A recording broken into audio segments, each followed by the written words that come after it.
The Bible does not hide the reality of suffering. Instead, it explains it to show us God's purposes and how we should respond to trials.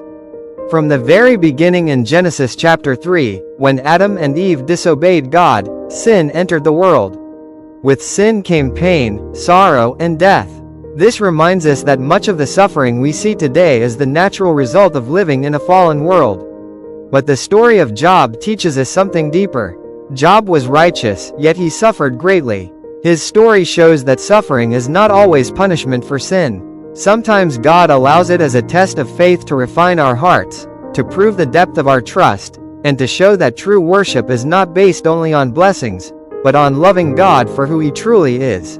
The New Testament continues this lesson. It teaches that God uses suffering as discipline and training, like a loving father shaping his children. Hebrews chapter 12, James chapter 1, and Romans chapter 5 all remind us that trials produce patience, endurance, humility, and a deeper dependence on God's grace. At times, God permits suffering so His glory can be revealed.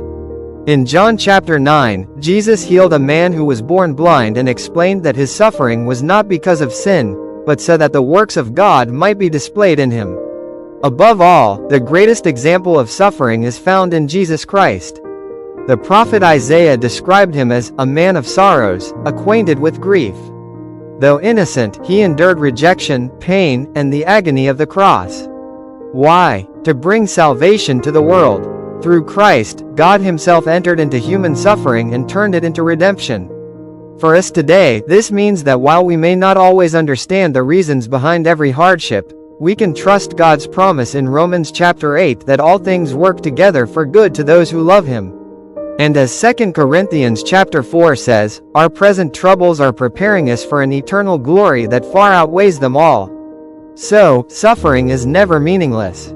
It can draw us closer to Christ, remind us of the seriousness of sin, shape us into His likeness, reveal God's glory in unexpected ways, and give us hope of the coming kingdom where God will wipe away every tear, and there will be no more death, sorrow, crying, or pain, as written in Revelation chapter 21. This is why believers are called not to despair in trials, but to see them as part of God's refining work that prepares us for eternal joy with Him.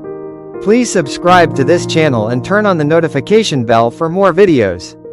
Thanks for watching.